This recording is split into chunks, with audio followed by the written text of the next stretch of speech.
Welcome to the Unhurried Living Podcast.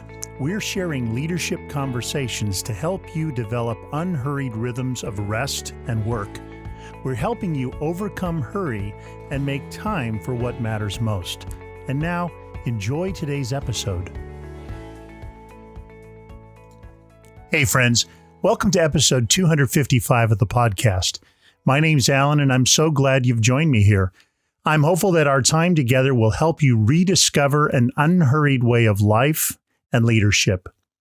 Well, it's been almost 34 years ago that a mentor of mine reintroduced me to a passage of Scripture that would become central to my understanding of the Christian life and ministry.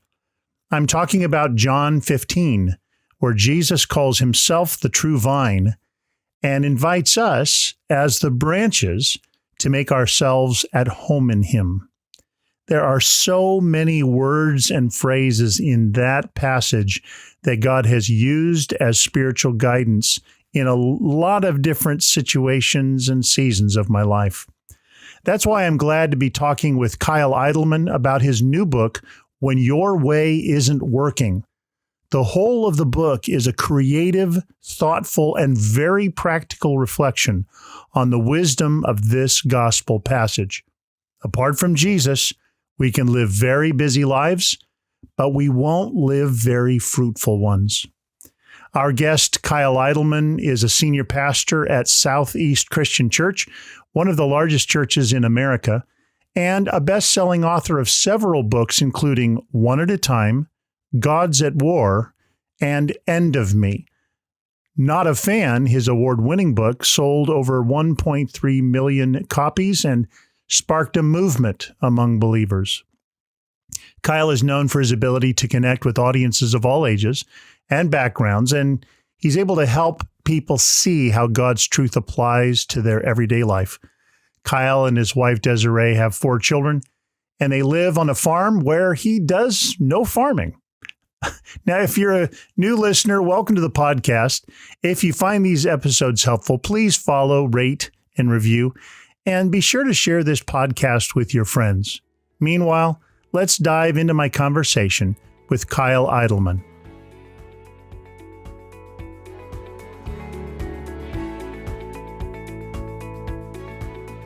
On today's Unhurried Living podcast, I'm pleased to have Kyle Idleman, author of When Your Way Isn't Working. Kyle, thanks so much for joining me for this conversation. Alan, it's good to be with you. Thanks for having me. Absolutely. I'd love to start our conversation just by asking you to share a little bit about the journey of writing this particular book for you. Yeah, the title could have been When My Way Isn't Working. That probably would have been Make it personal. It probably would have been a little more authentic that way.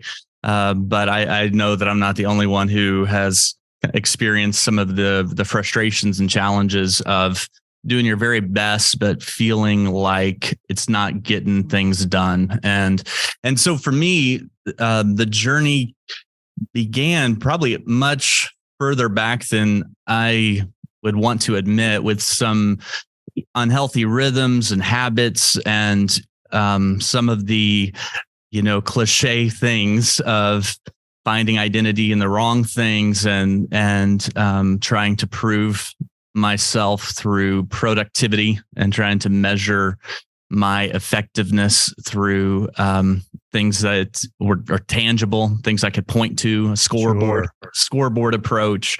But eventually that catches up with you, when you're not honoring God with some of those rhythms.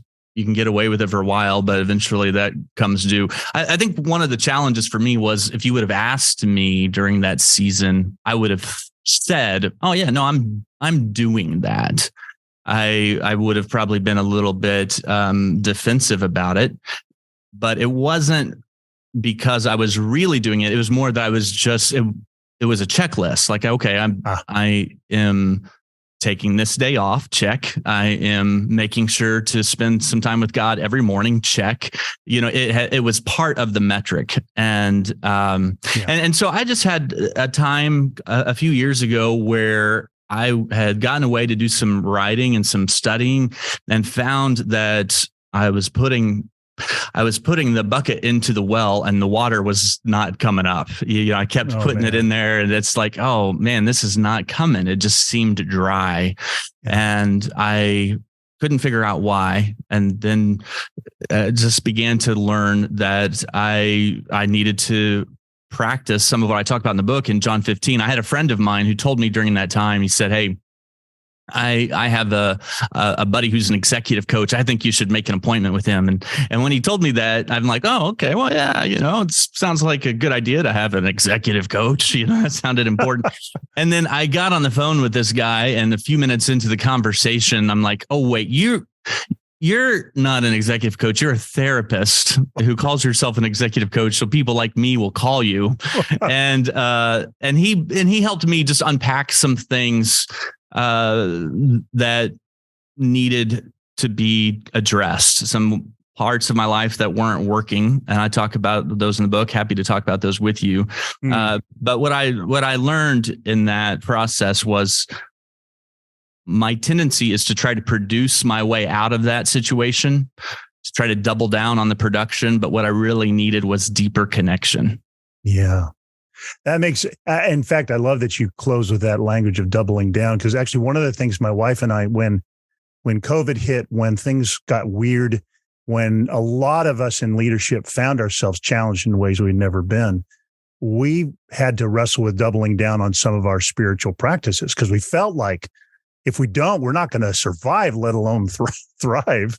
Mm-hmm. I wonder how that has been for you over these last maybe 2-3 years. Yeah, I don't know if you experienced this, but for me, during the COVID, it was not a time to pull away and relax. It was felt like crisis management, where every day leadership responsibilities were requiring me to make difficult decisions or to fix complex problems. And there's something about that, as tiring as it is, it can also be addictive, where you just come in and you're getting it done and you're knocking it out and you think, I'll rest when it's over. And that might work if it lasts for a week or it lasts for a month. Right. But it's rather like, running a marathon like it's a sprint. It just keeps going. And so during COVID, I certainly got into some of those rhythms that were probably a little more unhealthy, because I thought it was more temporary than it was, and just kept it going. And eventually that, you kind of burn through that adrenaline, your adrenal glands start to give out on you a little bit. I don't know. I think other leaders can resonate with this. I felt okay emotionally. I didn't feel discouraged necessarily. I didn't feel anxious, certainly didn't feel depressed, but my body started giving me signals that, hey, you're not living in a way that is healthy or the way that God designed. Yeah, absolutely. It's like emergency mode is really good for emergencies, but you try and live that way long term. We weren't made to do that. That's right. So right at the top of the book, you quote the words of Jesus in John 15:5, when he says, "Apart from me, you can't do anything." And one of the things I've realized about myself is there have been a lot of seasons when I was frantically busy. So I was doing a lot of things, but that's not what Jesus means when he says you can't do anything.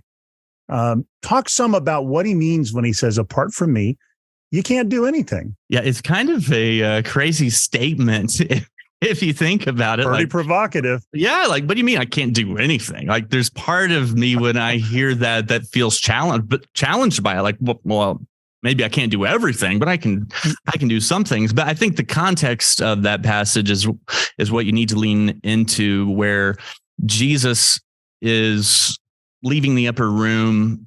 He's walking on streets outside of Jerusalem, heading towards the Garden of Gethsemane for what will be the night of his arrest. He knows that. He knows everything that's going to happen to him. The disciples aren't really aware of it.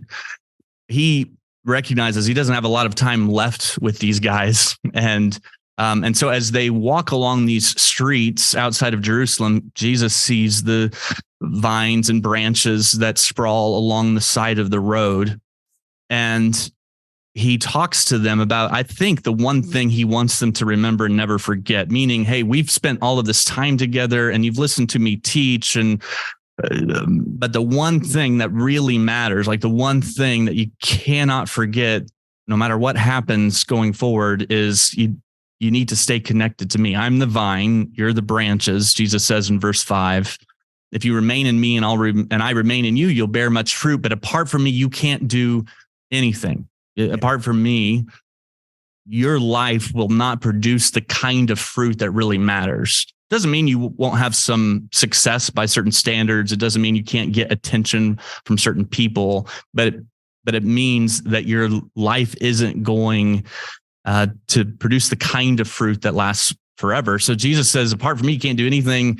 And I think 11 times, I want to say in that passage, he uses that word remain or abide in me, which is such an interesting word because it doesn't feel very practical. Like it feels hard to hold on to. If I abide with someone, it's not really something I would put on a checklist or an action item. And yet Jesus highlights this again and again as the key to effectiveness and fruitfulness in our lives. No, that's really good. So I live in California, so we have a lot of vineyards, and such. And, when people look at a vine, what they get excited about is they get excited about the fruit. They get excited about maybe the new growth in spring of these beautiful green leaves. Nobody gets excited about the little spot where a branch and a vine connect. That's the boring, mundane place. And yet, as you say, it's also the absolutely strategic reality of, in this case, a vine, but in the case of your book, our lives.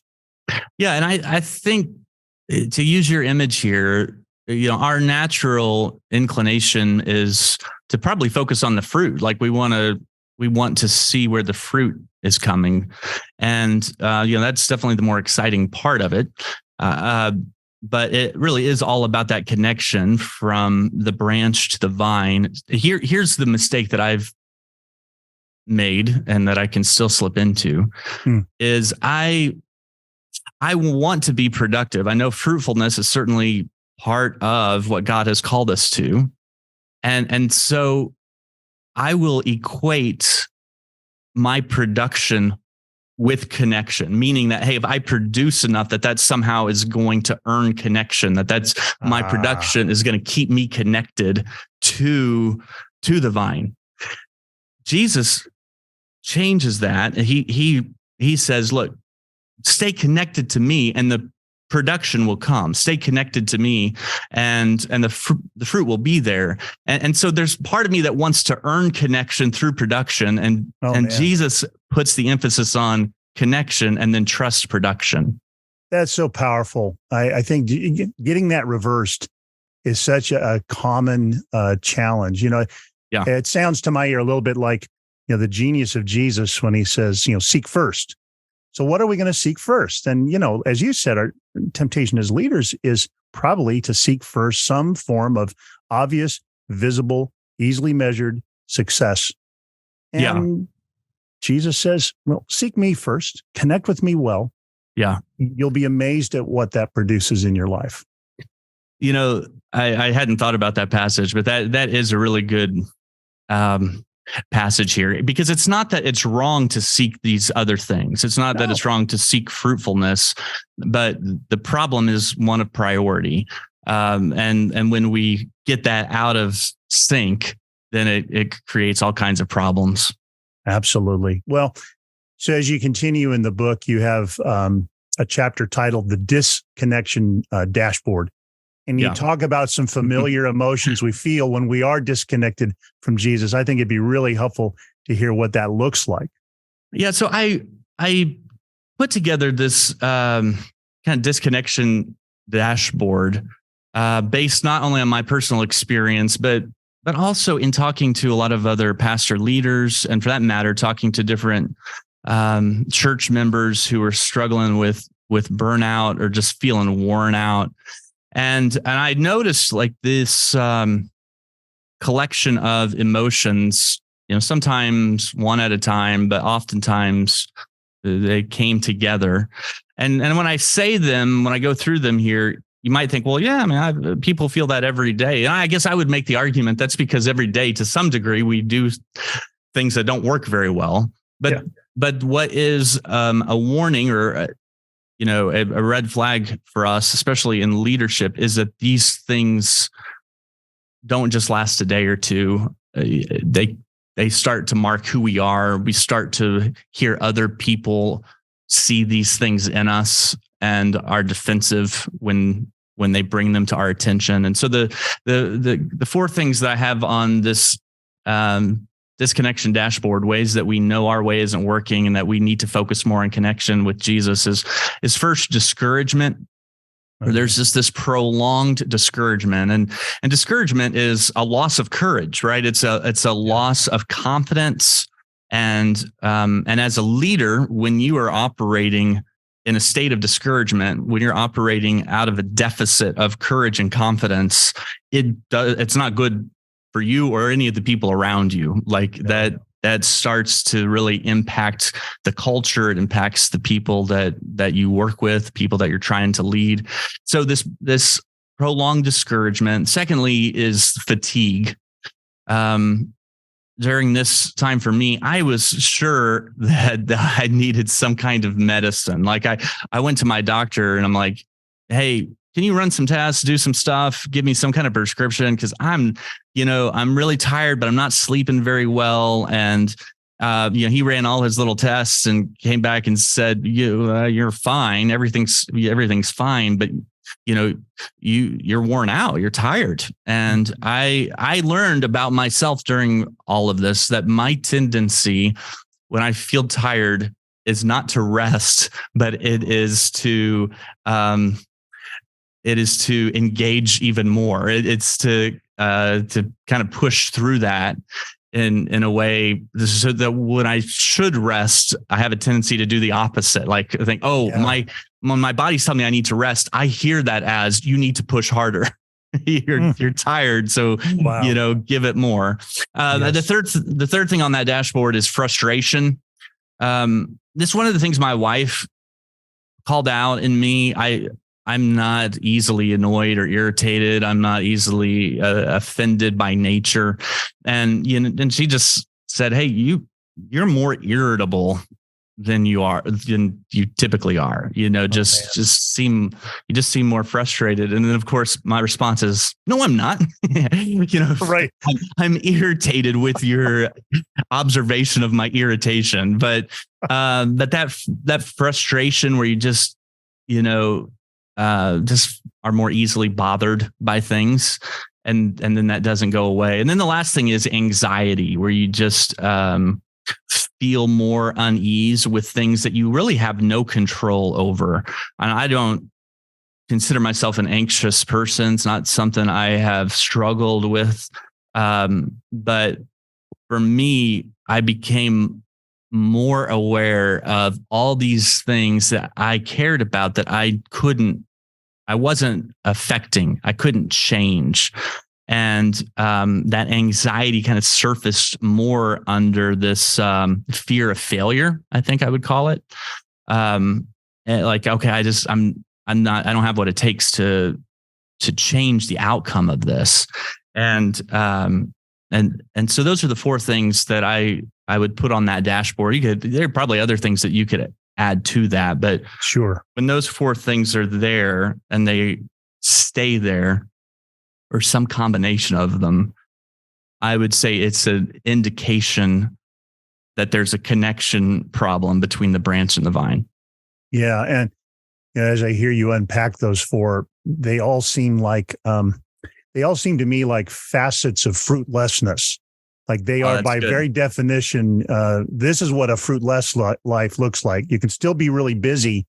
Yeah. You can still be doing a lot of stuff, but it's just not producing something good that is rooted and has some staying power and that you'll still care about 10 years from now. And yeah, that's really good. If you're working hard at it, but the fruit's not there, then you're going to be discouraged and worn out and frustrated and anxious. Yeah, that's a good point. Well, so one of those that you listed was the reality of fatigue. And I know in my own work, walking alongside Christian leaders in a lot of settings, fatigue has been huge in the last 2-3 years. And you, in that chapter where you talk about fatigue in a little more depth, you talk a lot about busyness and about the temptation to have a real lack of margin. And that's a real important theme for us here in our work at Unhurried Living. I wonder if you can say more about why this is happening and how we might respond to Jesus in it all. I know that there are different root causes of this, depending on the situation and the circumstances that a leader is dealing with. But for me, it really comes down to this phrase that I found myself using. It's a busy season, Yes. And it's funny. I've since learned, like, that's not original. Apparently, like, that's a thing, is, leaders who respond with "it's a busy season." And when you're saying it's a busy season, what you're saying is, I know that my way isn't working. I know that I'm not following what God has said in this area of my life, but it's only temporary. It's a way to justify this temporary. You could go so far as to call it disobedience. I would call it this, this temporary tolerance of doing things in a way that I would not counsel anyone else to do. Where if I was sitting down with a young pastor, I would say, bro, you can't do this. Like, you can't run at this pace and you can't live with this little margin. Like, there's nothing for me. There's nothing. It wasn't a lack of knowledge. I could have given the right counsel at any time. And I knew that I wasn't necessarily following that, but that's okay because it's a busy season. It's just temporary. And I think when you start saying things like that, then it should be a red flag. Like, when you hear yourself justifying, these busy weeks and these months where it's just really demanding, then that should get your attention. Yeah, no, I think that's so well said. I've often thought, it seems like every season of life could be the busy season. Like, I'll abide in the next season, man. But right now I'm a college student going crazy, and college students thinking their lives are frantically full. They have no idea. No, right. Like in another 10 years. But so you also talk about another line from John 15 that I think feels a little counterintuitive to us at first glance, that every branch that's fruitful, he prunes so that it'll be even more fruitful. That probably sounds just fine when it comes to rose bushes or fruit trees, but when it's talking about my life, maybe I'm not quite so excited. Can you talk about that dynamic of this pruning sort of idea in John 15? Yeah, I do think the metaphor here is so helpful that Jesus uses, because it does capture the spiritual reality of this, where if you have, a vine and branches, or if you have rose bushes and you cut off the roses, like, that feels very counterintuitive. The whole point of having a rose bush is to see roses. Why would you cut off the roses from your rose bush? But it's because it will bring more roses. It will produce something better later. For me, the question about pruning is, am I going to invite it, or is it going to be forced upon me? It seems difficult to invite pruning. It seems like it's like praying for patience. Like, I don't know if I want to do that. And so it takes a lot of trust in the gardener to say, okay, God, what are some parts of my life that need pruning so I can be healthier, so I can stay more deeply connected to you. But if I don't invite the pruning, then what happens is I still get pruned, but instead of it being with these snips, it's more of a chainsaw. It's done Ouch. In a way that requires, that's going to hurt a little bit more. And so I experienced, some of that during this time, the way that, that God pruned some things for me was to remove some things from my list of production, right? Like some things I wanted to say yes to, some fruit that seemed really good to me.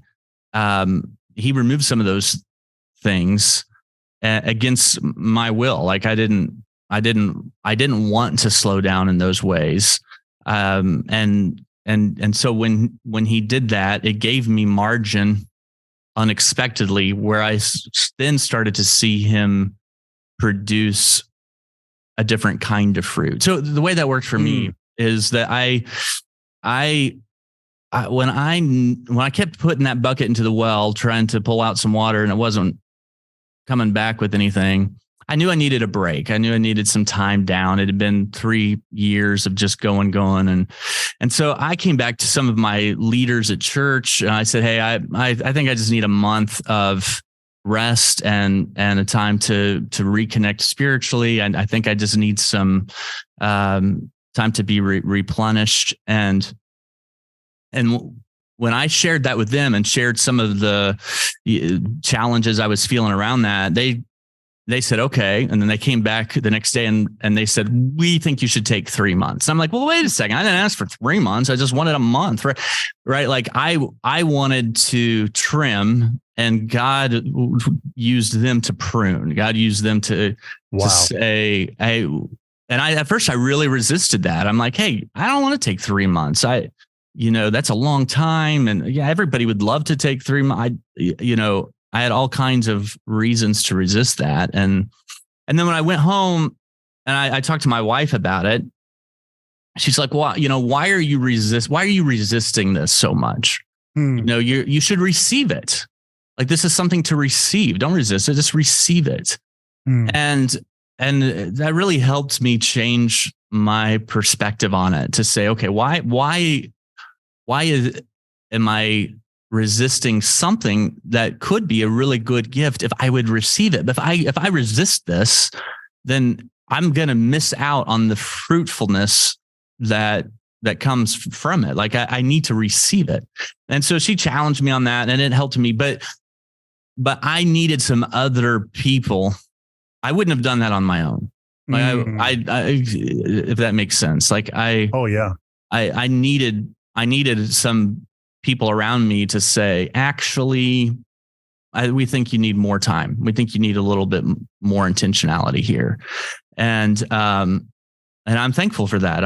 I'm not sure how many of us have that. I'm not sure how many leaders have that. And at the time, I don't know that anybody's very thankful for pruning in the moment, but right. But as we receive it, and then as we see how God uses it, it gives us more confidence in that. Yeah, as I hear you share your story, I'm looking out this window in my office out to the backyard, and there's a bush out there. And every season, about 2 months ago, I've got to prune it back because it gets really leggy. Okay, it's just all this growth. Yeah, and then it looks like a bunch of sticks coming out of the dirt. And the thing that strikes me is that the one thing pruning does is it makes abiding about the only thing you can do. You're not taking care of branches anymore, and you're not worrying in that moment about the fruit that's happening. What's happening is the plant's getting more rooted. The inner life of that plant's coming alive. I mean, that's what it's doing when pruning's happen. But as you said already, we don't know how to measure that. Yeah. Yeah, that's good. When the pruning takes place, all you can do is abide and wait. Yeah. You're waiting for the fruit to come. You're trusting that God's going to use that and do that. I think that's one of the good things about this conversation is, during that time, I had other people who had been through these things come around me and say, hey, fruit will come. And that encouragement really helped me. It's one of the reasons why I wanted to write the book is, I wanted to be able to encourage people when they find themselves in that position where, as you described, it's a bunch of sticks out of the ground and they're kind of waiting for it. And to say, you can trust God in this. And here's some of the ways that He's worked. When my way wasn't working, here's some of the ways He worked His way out in my life. And so I think being able to see that in ourselves clearly enough to share that with others when we recognize, oh, you know what? They just got pruned. I know what that's like. I'm going to tell them about my story and how God pruned me and some fruit that grew out of that. Absolutely. Well, earlier I'm thinking you talked about the temptation to get reversed, productivity and connection. Like your way of saying it, I think, was that you can imagine that productivity earns you connection or puts you in a place of worthiness, for connection. And yet, as you're saying, John 15 puts that in the other order. That's very challenging in our incredibly productivity-oriented culture.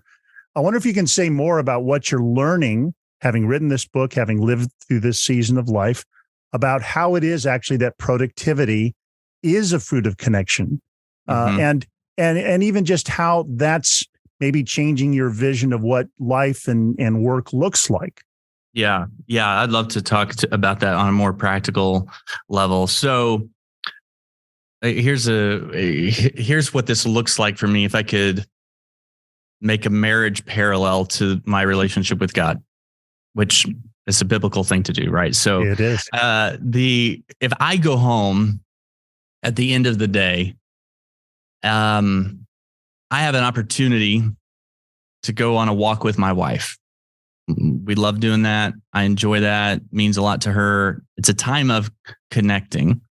Or I can at that time get the grass mowed because the grass has gotten high and it needs to be taken care of, and that's on the list, and it's just going to get longer if I don't get it done today, and it really should have been done yesterday, and I can't wait until tomorrow. So I have these two options where I can either connect with my wife by going on a walk, or I can mow the grass. Well, I'd rather go for a walk with my wife. My tendency is always going to be to mow the grass because I can measure it.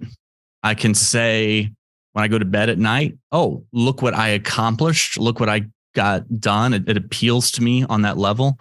It also feels like a pressure that needs to be taken care of, that frankly, I don't feel that pressure when it comes to connecting.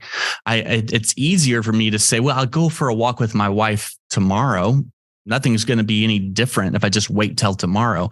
And so I have this priority decision. Am I going to go for a walk with my wife, or am I going to produce and get the grass mowed? And I know that within me, I'll almost always lean towards getting the grass mowed, not because I'd rather mow the grass, but because what's within me, measuring that and the pressure of it, I want to get it taken care of. And so what I've learned, or what I think I should probably use the present tense verb, what I'm learning, what I'm learning here is to schedule connection rather than production, right? Like the practical side of this is, if I look at my calendar, I will tend to always schedule production. Like, here's this meeting and here's this, writing time, and I need to get this article finished, and I need to do, I'll always, and then if I have some space in there, that's where I'll do my connection. And if I can flip that, if I can look at my day and say, okay, here are my connections. I'm going to schedule some time with God first thing in the morning. And when I come home, I'm going to take 20 minutes and I'm going to connect with my wife. And when I go to bed at night, I'm going to take some time by myself on the front porch, and I'm going to listen to some worship music, and I'm just going to watch the sun. Like if I can schedule those things and then put the production around it, it's a much healthier rhythm. Now, the reality is there are certain things that we have to get done, and schedules. Of course, you can take it too far, but I don't think most of us run that risk. I think especially the people I'm talking to here, the challenge is, can I schedule the connections and then find, okay, here's my space for production. Yeah, that's really important because, production stuff often feels like it's urgent. Connection stuff unless something's really going wrong, rarely feels urgent. When it needs attention, it's just that it's important. Yes. Maybe to go back to the old Covey contrast between urgent and important. And it's more, so therefore it's more invisible. You're not likely to get a quarterly assessment on your connection. Right. Or likely to get a quarterly assessment on your production. Yeah. So that's right. The intentionality, I guess, is what I'm hearing is really important, and it's a bit of a challenge. Yeah. And I think recognizing, how you connect well as if my role is to abide in Christ, if my primary job description is to be the branch, how do I connect well? And one of the things I learned during my break, during my time away, is that I connect well outside. Like when I am outdoors, I am able to connect more. I don't know that that's true for everybody. I suspect it's not. For me, it is. And so, paying attention, recognizing in a similar way that you might, with your spouse, recognize, okay, when we do this, or when we talk about these things, or when we make time in this way, it makes a difference. I think that's true spiritually. When I have some scheduled time away from pressures, and I'm spending that time with God outside, I connect with Him in a deeper way. I think there are a lot of us, we're inside too much. And there's something about being out where, you can see stuff God made pretty clearly. It does seem to make a difference, I think, for our souls.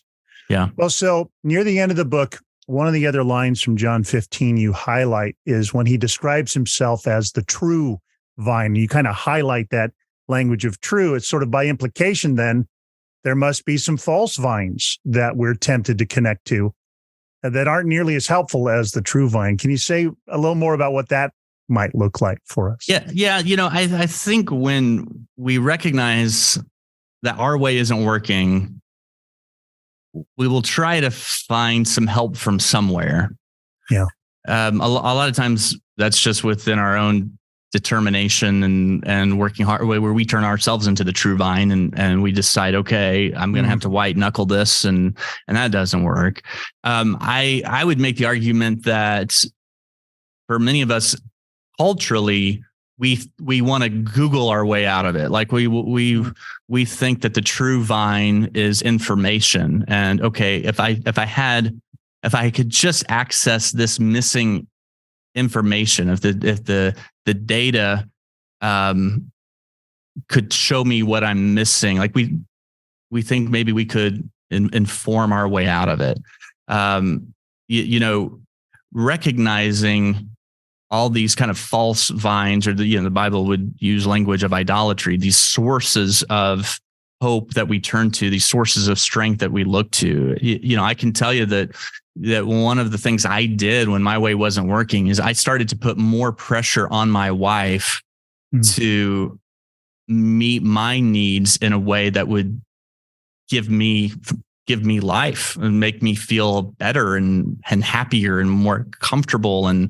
And so I was looking to her, not on purpose, but I was looking to her, to be more of a vine for me than God made her to be. Like that wasn't her role. That's not her job. That's Jesus. Yeah. And so and I think we can do this with our kids. I think we can, do this with money. There's all sorts of kind of imitation vines that we can try to tap into. What I talk about in the book is imitation vines produce imitation fruit. It might give you something in the moment. It might help you get through the day, but it doesn't last. It's not real. And when people get close to it, they start to see it. They're like, oh, it's not real fruit. That's fake fruit. And so being able to say, okay, Jesus, my connection with you is my priority. That's what I want to focus on. I don't want anyone or anything else to become this imitation vine. I want to look to you. And I just think that requires a lot of conscious intentionality, that we have culturally lots of potential imitation vines, like we're just surrounded by them. And so even people who know all of these things well, it's still difficult to practice. Yeah, I'm even thinking back to your disconnection dashboard in this too. The false vines, like you mentioned, the temptation maybe to try and find life that we need from a spouse. I think we do it in our work. I think a lot of us as leaders, we go to our work thinking we'll get something from our work that we need for our souls somehow. When in fact, if you're living in this abiding life, we get to bring something to our work, which is a very different sort of dynamic. You and I were talking briefly before you hit record about that you had someone in your life model this. Yeah. I want to talk about that for a moment, because I don't know that a lot of young leaders had that. Like for a lot of us, what we saw in people that we admired was a heavy emphasis on production. Like you make the sacrifices you have to, you do what you need to make the production side of it a priority. So you had someone when you were younger who lived this out for you? In my 20s, in my late 20s, okay. I'd already had the modeling of the church machine or the driven approach to get ministry done. And in my late 20s, I was burning out. That's really bad pacing when you're burning out in your late 20s. Yeah. And that's when God brought a few men into my life who were living this life we're talking about, some of whom had been doing it for some time. They were all older than me by 10, 15, 20, 25 years. And they were not burning out. And I had this profound sense that what was coming out of their lives mattered in a way that what was coming out of my life just didn't feel like it mattered, even though I was frantically busy and intending the best in all that I was doing. You got close enough to them to see the kind of fruit that their life was producing. Yeah. Yeah. Yeah. I want to be more responsible for that in the lives of, younger leaders or pastors in my case, where the example that I set for the staff as an example, as an example here at church, I want it to be that where, but that's hard to do when, there's so much that needs to be done. And it's hard to be the person that models it and says, hey, I'm going to take this day and it's going to be sacred. And I'm going to spend this kind of time, even though we have these kinds of demands. And I think I'm recognizing more and more that I can't give this message to people I lead. And it's not going to mean much if they don't see that reflected in my own rhythms and in the kind of life that fruit my life produces. And it's fruit that you can't fake. It only comes when that kind of connection is real and present. Yeah. And so in some ways, this podcast is called the Unhurried Living Podcast. And when I talk about unhurried, in many ways, underneath that is what we're talking about. Like you have enough time for the kind of connection it'll take with God, with people close to you, fellow workers, with your family. You have enough time for the connections that will bear the sort of fruit you're going to be proud of in your life when you come to the last decade of it. That's right. And I love that you're talking about this. I love that you've written this book. I wonder maybe if, as we close our conversation, if you'd be willing to just share kind of a closing word of pastoral encouragement to those who will hear this episode and who I hope will go out and get your book.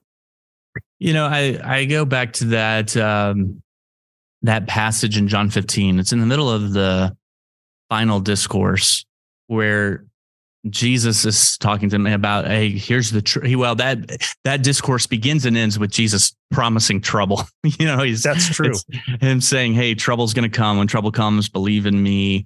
I've overcome the world. And in the middle of that too is a number of promises around the Holy Spirit, around the comforter, the counselor, the encourager that is with us. And I guess, my challenge to your listeners is is to read back through that passage of scripture, even if you're pretty familiar with it, with this in mind, that there are challenges, there are troubles. In no way is this book or this message meant to minimize what you're going through, but you're not alone.